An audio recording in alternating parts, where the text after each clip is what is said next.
Hi, and welcome to this episode of Beat Teacher Burnout.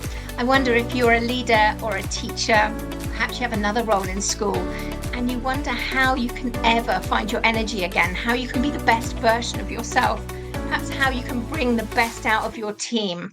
Well, I have a special guest today, Luke Tobin, who is very experienced in many areas. He's going to tell you about himself now before we launch in. Hi, Luke. Thanks for coming on. Hi, thank you very much for having me. Luke, do you want to tell people a little bit about you so they understand where you're coming from? Because obviously you're not working in a school. No, of course. So my background is very much entrepreneurial. I've had 8 companies to date, 4 of which I've exited through different channels at different times.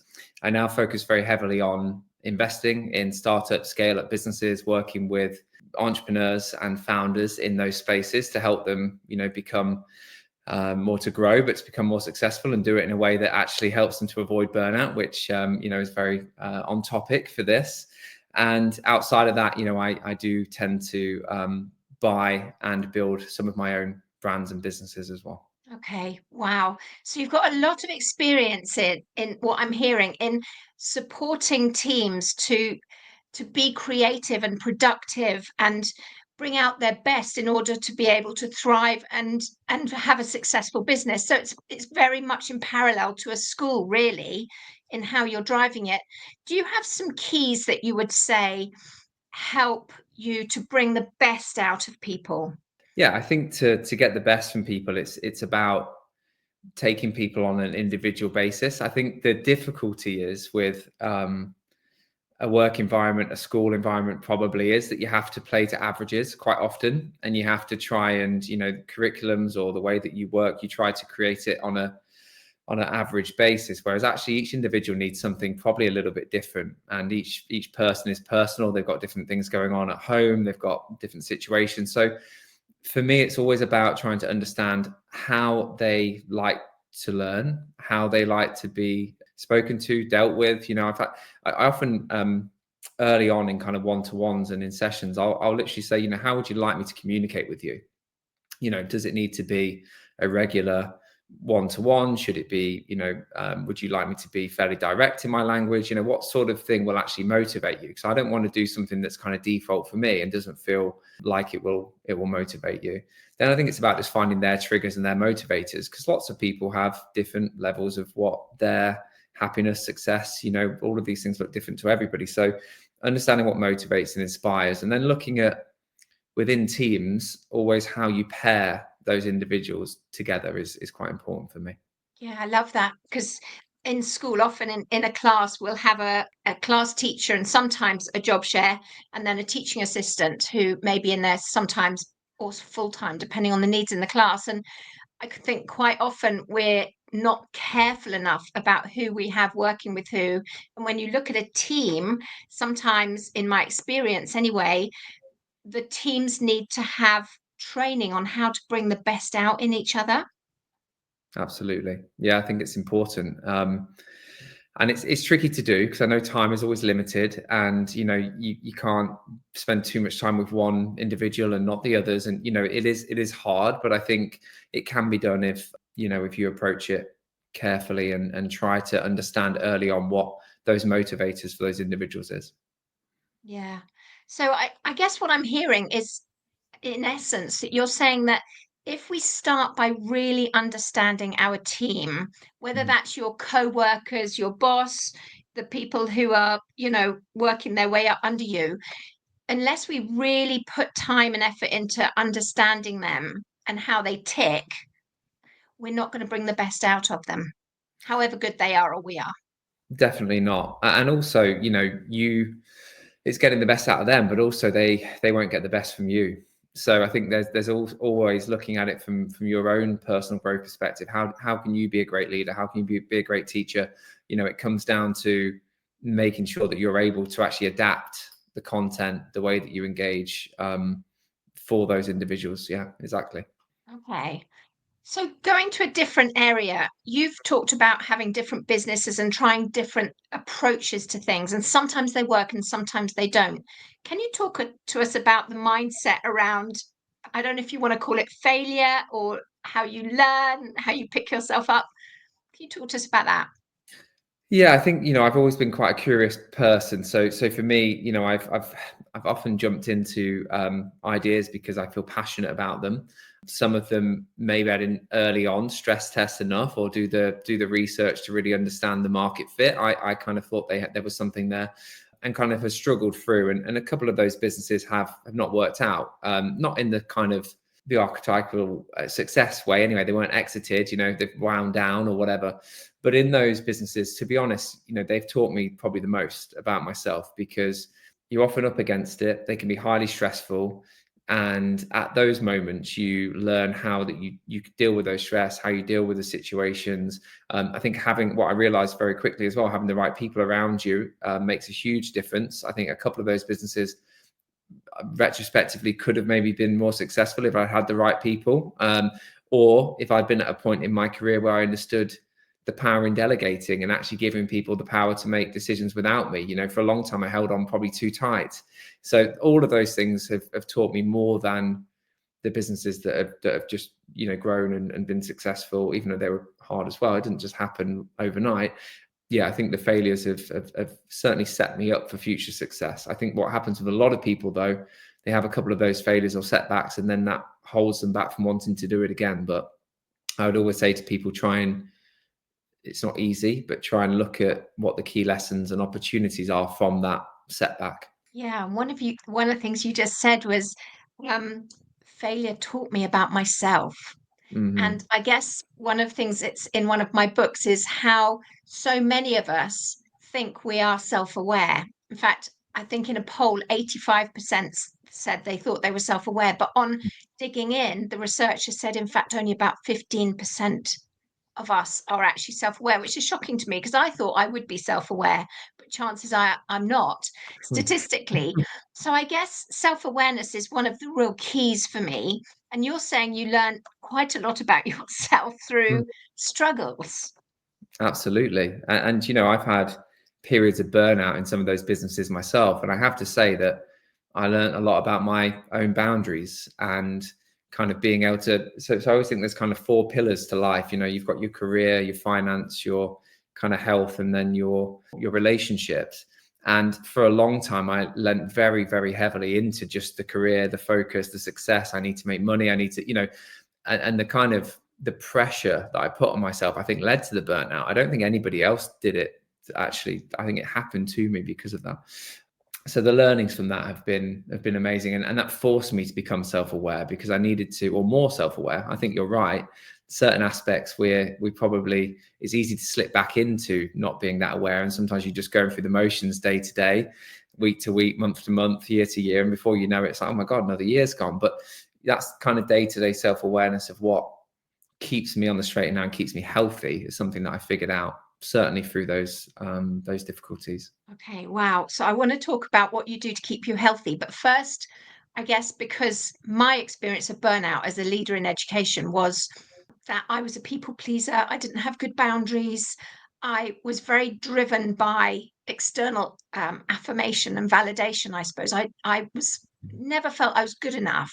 And that pressure, constant pressure, led to me burning out alongside some cultural issues, I guess, within the schools. And it was a slow burn over time. So you're saying that you put the pressure on yourself and that led to burnout.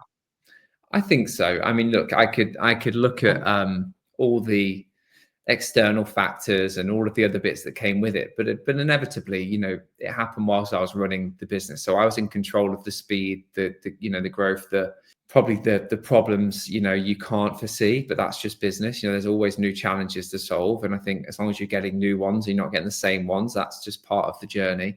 But after a while, I started to find all of those really difficult to deal with, and they would get on top of me a lot more than they probably should have or had before. And that's when I started to realize that I probably need to change something. Yeah. Okay, so if you're speaking to someone who's working in a school and they have to be reactive and make, I can't remember, it's over 1,000 decisions a day apparently, and they're getting more and more overloaded with that, what would you be saying to them?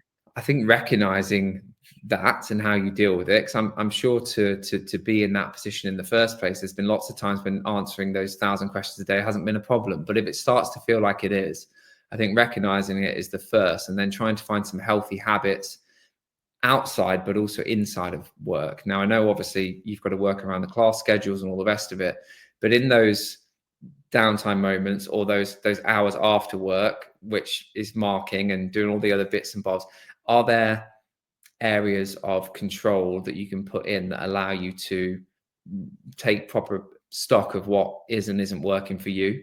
And I think that's important. Reflection time, downtime. Don't be working your Sundays, to get ready for the week. Like, is there a way that you can structure the time better to allow you to stay healthy effectively? And it's not easy to do, because we always feel like, none of us feel like we have enough time in life. And I think society and social media and just work in general and pressures of life make us constantly feel like we need to be chasing something.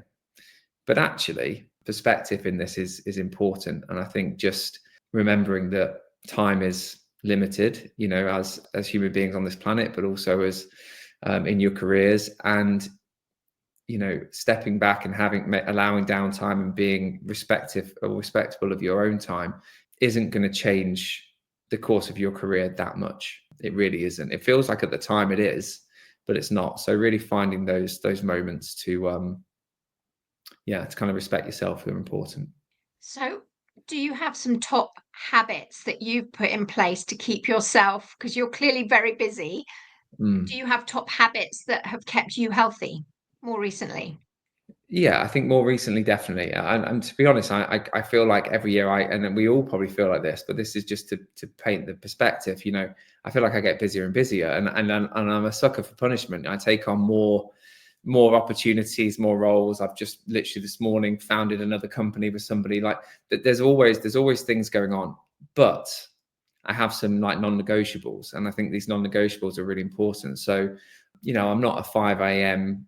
nut job up in the morning off to running out there. Not that anyone that does that is, by the way, but it's not me. I've tried it, didn't work for me. But I do get up in the morning and I make sure I have an hour before I open the laptop or I start digesting devices. And that hour is normally between kind of 7:15, 7:45 type time. And I have an hour where I just have breakfast and I'll sit and I'll see the dog and I'll do little things that are just offline, because my whole life is in front of a screen otherwise. Then I always take a lunch break. And that sounds like a really small thing, but I force my team to do this as well, because it's really easy, especially in a digital world, just to have your lunch sat at your desk or whatever. And I'm like, just go and have a walk. I don't care if it's like 15 minutes, 20 minutes, half an hour, whatever. Go out the house and have a walk with a podcast or, some music, whatever. And I kind of do that so these are really small, they sound really basic things, but they make a big difference. And I think a lot of us skip them. Then I make sure that I exercise at least 4 times a week, because I had a whole period where I was burnt out and I wasn't exercising and being careful of what I ate and all the rest of it. I put on some weight and I felt really just generally low self-esteem. And if you do that, it affects everything else. So I think just feeling healthy, good about yourself makes a big difference. So that's it. And then at the weekends, I allow myself an hour on a Sunday to prep for the week, but that's it. And I don't do any more. So I have my weekends off and I make sure I actually have them off. Friday night, my partner and I, we have a thing where laptops must be closed by 6 and we have an evening together. So it's little things that probably don't sound like a lot, but if you force yourself to stick to them, what I realize is sometimes I shut that laptop on a Friday and I've still got a to-do list as long as my arm, but it's okay. On Sunday, I'll map out how I can fit it into the next week and I will inevitably get through the stuff that's a priority. I'm fortunate enough that I'm not, doing brain surgery or rocket science for a job. So no one's going to die if I don't get to it till the next week. And, that's how I look at it. It's interesting, isn't it, that small things, well, you call them small things, right, are making a really fundamental difference to you. Because I remember it was very soon, just before I burnt out and had to stop in school. I remember saying to myself, right, I desperately need to eat some lunch. I've got a parent who talks at me, who is desperate for a phone call. So I rang the parent who I know would be talking at me so I could eat my sandwich while on the phone. And that was my way of getting some lunch, which, I know teachers and leaders eat on the go, but research says that if you take breaks, and even, I mean, lunch break is a really important one for lots of reasons, but even through the day, some short breaks, it makes such a big difference to your productivity. It does. It does. I spend a lot of time now. I'm quite fortunate to spend time with a lot of leaders at different levels in their career, but some of them, are, running companies, hundreds of millions of turnover. And they actually, when you spend time with them, seem like they have the least to do of anybody I've ever met. Don't get me wrong, they're doing serious work, and they are answering some. I'm sure I'm maybe seeing it through a lens. But when I see them, they're relaxed. They're happy to go for a 2-hour lunch. They're happy to do it. And I think the way that they approach it, they manage the stress levels. Because don't get me wrong, they'll be locked in a room sometimes doing 12-hour sessions, and I'm sure the board meetings are intense. But actually, they balance it by being able to not put the pressure on themselves around certain aspects of their life. And it does come across. They actually seem arguably a lot more relaxed, a lot of them. Wow. Okay. So if you, let's say there's leaders on here who are saying, Luke, you don't get it, my workload. And, I've got 100 staff in my school and they're all completely overwhelmed. I'm completely overwhelmed. What would you be saying to them? I'd say, well, I've been there, totally get it. I think, my last role running a marketing agency group, there was 1,000 staff, it was relentless, 12, 15-hour days. I still would argue, because I found a way to do it in the last year, which kept me from complete burnout in the end, was putting in these small habits. And it's all about daily small wins that actually, I think, build success over time. And I talk about it a lot in my content I put out online, but it's about finding kind of solace and enjoyment in those day-to-day wins. So if you get to the end of the day and you're stressed and you go to bed stressed and your heart rate's up and you probably don't sleep that well, and then the next day it compounds and it compounds and it compounds, in the end, of course, you're going to feel rubbish about things. And then you start hating the job, you're going to start hating the situation, and all of that builds up. But just allow those little moments for yourself throughout the day, which really won't change the outcome from a career perspective, but they might well just change how you view perspectively your day, and that will make a massive impact to your kind of well-being, your happiness, and your enjoyment of the process, right? So having had 4 exits now at different levels of cash, what I would say is the money isn't the be all end all, is what I've realized, and actually chasing that as a goal is quite soulless in the end.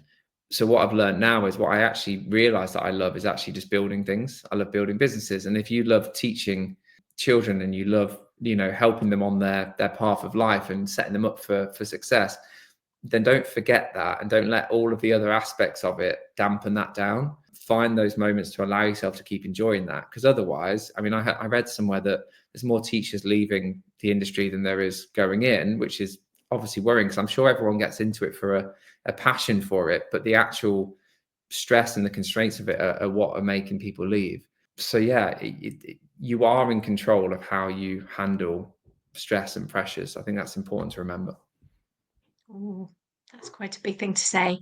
So, okay, so you've talked to the leaders and said these are some of the things you can do. How can the leaders encourage their teams to take that on? And because I spoke to a leader recently, a CEO of amazing Academy Trust, and she was saying that, she leaves on time and she has these good habits, but she cannot get her teams to change their habits, and they are so overwhelmed. Yeah, I think again, this is tricky with teams, because you're dealing with lots of different individuals and different ways of, they probably already have different ways that they deal with their own stresses. But I would have an open conversation with them as a team and in an environment, and speak to each of them about where they feel like they are. And you'll find that some of them in there are handling it much better than others, and ask them why and what they do. And like, actually just open up the floor, so there's that support system there. I think that makes a big difference. And at some stage, because they will all be at different stages in their career, some of them would have experienced the same pressures. And I think sometimes just hearing that and voicing that and not feeling like you're on your own makes a massive difference. And I think also just almost like forcing some of that accountability to each other makes sense. One thing that worked really well for me in the last business I had was kind of almost like a buddy system, like a mentor type system with, a senior and someone a bit more junior.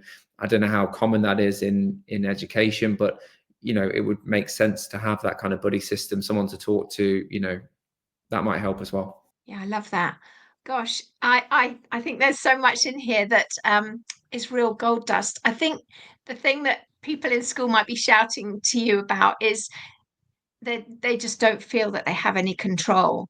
But Okay. actually, what you're saying is that we do have elements of control. I mean, we have control how we respond, we have control where we say yes and no, to a point at least, and we have some control over our time. And what I'm hearing you say is we need to take a little bit of control, even if we start small.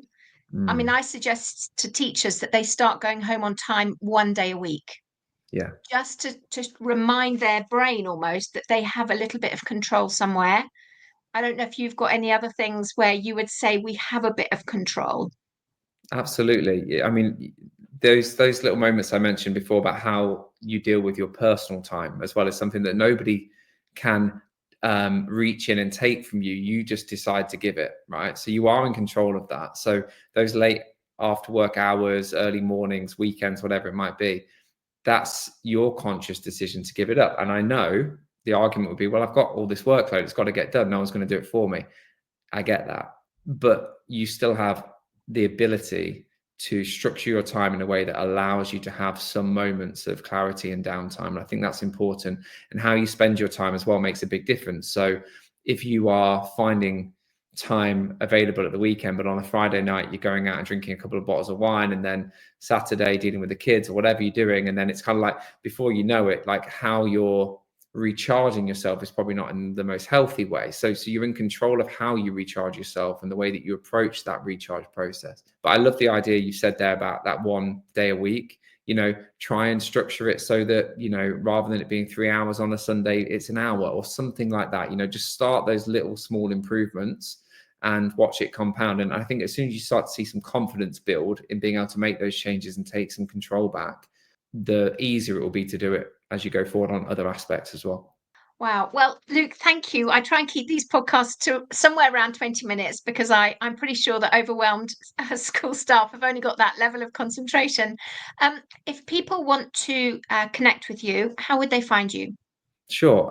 Probably the two best ways. I've got a website, luketobin.com, or LinkedIn, just Luke Tobin on there as well. Feel free to connect with me, and any questions, I'm all ears. Brilliant. And I really would recommend people follow you on LinkedIn just because I get so many mindset shift tips and I try them through my day and they really are helping. So we're all learning, we're all growing. So thank you, Luke. Really appreciate it. And thanks everyone for listening. Thanks so much. Thanks for listening. I hope you took something of value from today. If you want to connect, I'm at rowenahicks.com. or I have a Facebook group, which is Preventing Teacher Burnout. So I look forward to connecting to you at one of those.